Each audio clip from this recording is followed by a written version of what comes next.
Alright, hi, it's Kung Fu Dad. Check this out. We're going to do a technique of the day. You're standing here like this, right? A lot of people stand like this for their, if you do this, you think boxing, you do this, you think Kung Fu or Mo Dong Sao or karate hands or whatever. But it doesn't matter. You're fighting with your hands like this, same as your jab, and you come back and you're going to hook. You can hook their jab and step forward. Whoa, chop, whoa. That's it. That's the move. So you can do that and chop like that, right?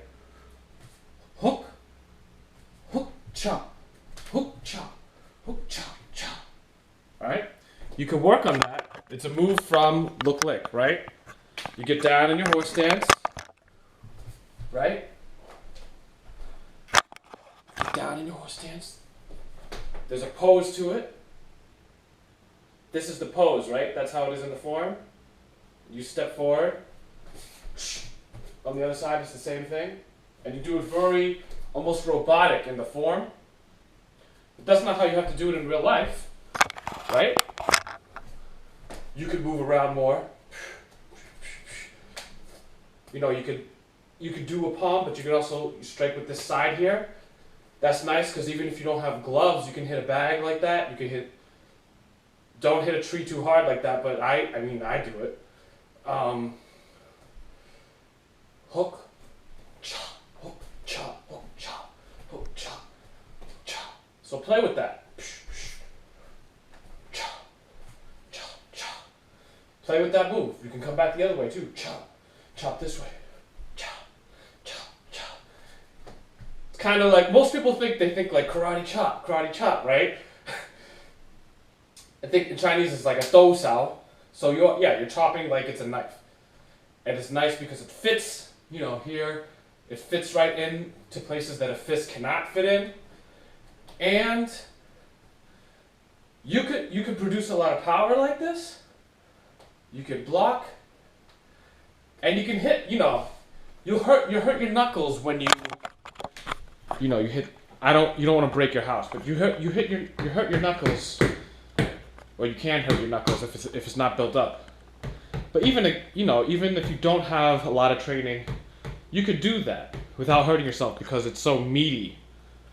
That side of your hand. Don't go trying to chop bricks right away, but it's that stereotypical look for a reason, because it's easy to hit like this. And it's cool. You get to hold your hands up. Chop, chop, chop. Chop, chop, chop, chop, chop. You can chop high to the neck or the temple, right? Chop low to the ribs. Bang, bang. Other side. Bang, bang, bang. There's a lot of stuff you can play. People forget, like, you're just fooling around. You're not doing real Kung Fu. You can fool around and do real Kung Fu. You can play just because, you saw that in the movie. So, that doesn't mean it's not, okay. When you practice it, you make it real. Even if it started off, it's not real, you practice it, you make it real. So some things, so you can play around with it like you're fighting bad guys or whatever, right? You could play around, you could actually use it for real self-defense once you get that motion into your body and you can produce that power. And you have to be careful because if you're playing with your friends, you could hurt them if you actually hit them like that. You could work with a heavy bag, you could do it in the air. Okay, so let's move to the more meditative purpose. You can hold this position like a yoga position. Right? This one. A lot of, Bakwa, they move around like that too.